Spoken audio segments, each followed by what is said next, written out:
We have a wonderful treat for you guys. We're going to be showing you how to make cake balls. And so this is my favorite recipe. It's just a quick and simple way to have an amazing dessert for parties and for entertaining and things like that. First, what we're going to do is wash our hands, because that's pretty disgusting to have dirty hands whenever you start cooking. So before we get in the kitchen, just wash your hands, make sure you're good and clean, and then just be thinking about what type of cake you actually want to make. And so I get just box cake mix. So I have picked the blue velvet, not to be confused with the red velvet, but the delicious blue velvet just for the color and the taste and all that good stuff. And the icing I paired with it is cream cheese, just like a typical cream cheese icing that goes with, you know, blue velvet or red velvet cakes. And so what you do is you just follow your instructions on the back of the box here, and you're going to make the cake. I prefer to make it in like a 13 by 9 inch pan because it just bakes quicker and more evenly. And that part doesn't really matter. We just need to get the cake mixed together and baked completely. And so whenever that's done, you take the cake out of the oven, let it cool for a while, and then we start to get our hands dirty. We get to the fun part. And so I have over here just like a little example of a piece of the cake that I saved from making this batch of cake balls. And what you're gonna do is you're gonna break it up just like if you're making chicken and dressing or something like that for the holidays. You just break it into little tiny pieces. You're gonna ruin your beautiful cake, crumble it up, and as you can see, this one's a gorgeous color. It's got that nice blue. And this is a lot of fun to get kids involved with also because they love to destroy things. So you can just let them help you break it all apart. And you do this to the entire cake. I usually leave it in the cake pan that I baked it in, and I let it be kind of slightly warm still because it just makes it kind of nice and gooey. The steam helps make it stick together, which that's what we're trying to do. We're getting it prepared to shape into like a ball shape. Okay, so you just finish breaking that all apart, and then this is where our icing comes into play. So we're gonna use our icing and give it the kind of sticky consistency so that it all comes together and you can shape it. And so again, this is another fun part for kids because they can really get in here and get their hands dirty. And I kind of use the spoon a little bit to kind of smash it together. But here in a second, we're gonna have to use our hands and clump it all in. Just make sure it's nice and mixed together, no huge globs of icing or anything.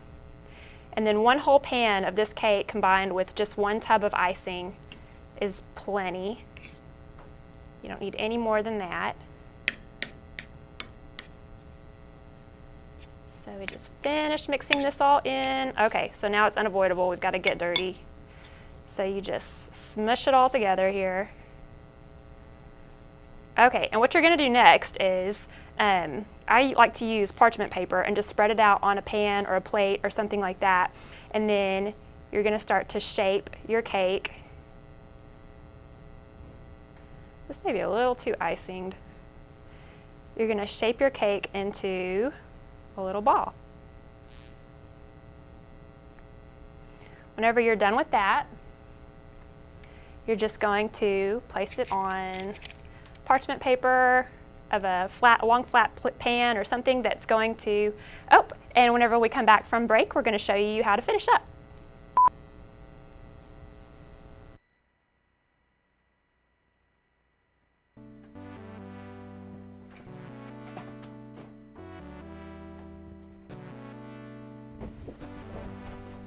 Hey Tyrone, I almost didn't recognize you, man. You look really upset. Hey Tom, man, I'm so stressed and exhausted. This midterm's gonna be so hard, man. Like, why aren't you freaking out?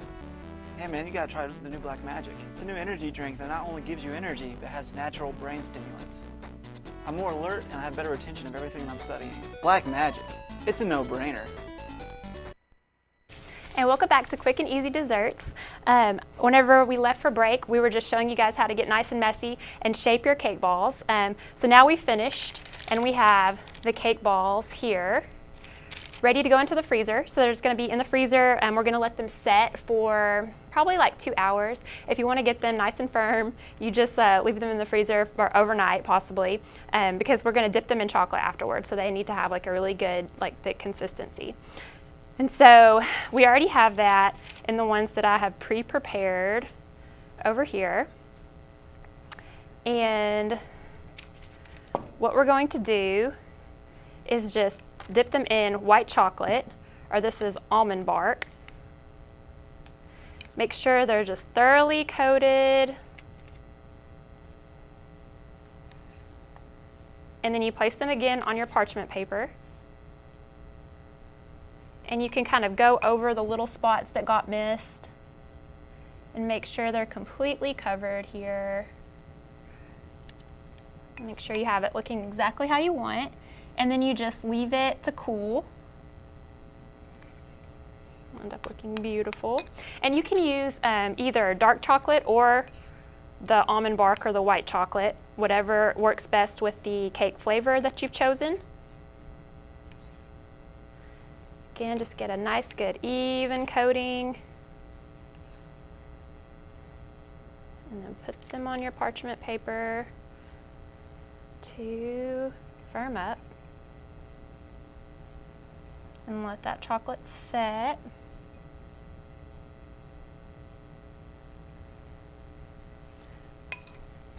Okay, so now as you can see, we have just like a nice good consistency on these. They're thoroughly covered, so we just need to let those sit and dry. And our finished product, we just have these lovely cake balls. And now what a lot of people are doing is they're actually putting like decorations on the cake balls. You can put little like baby bottles or figurines or things like that for baby showers. I had little Star Wars decorations. You can use those for birthday parties and things like that. Some people actually use straws or sticks and then put them on sticks and make arrangements out of them. There's a lot of different things you can do with them. It's just a great simple way to have a dressy little dessert for different occasions. And you can really just, it's wide open as far as the flavors that you can use. You can, go chocolate, like I said, and instead of using the almond bark, you can use like a dark chocolate to coat them in. Mix it up as far as the cake flavors and the icings and all that good stuff. With some of these, they're dried, but they're not kind of thoroughly coated. So what you can do is just sit them on your parchment paper and then touch them up and let them dry. You don't have to stop at just one coating of chocolate. You can do additional. If that makes things smoother. It's just all up to you. You have tons of options as far as these go. And I really like to use food coloring if your cake is not already a color. And so you can have like a really interesting look whenever you bite into it. It's just really decorative and wonderful. And so that's always an option. Whenever they cool, you do have to watch out for like cracking and things like that in the chocolate. So if you do see that, like I said, you can just retouch with whatever chocolate that you have left. This is what I use. It's just almond bark. You just melt that in the microwave for probably about 1.5 to 2 minutes. And make sure that's good and like a liquid consistency, and then that's perfect for just dipping your candies into. And so that is really about all that we have today. Next week we're going to be showing you guys how to make quick and easy brownies. And we've got a lot of these recipes on my blog, which is www.heyferg.wordpress.com. And so you guys feel free to go there, check it out. See if we have any great cooking tips that can help you. Thank you so much for joining us today. Again, my name is Haley Ferguson, and this is Quick and Easy Desserts.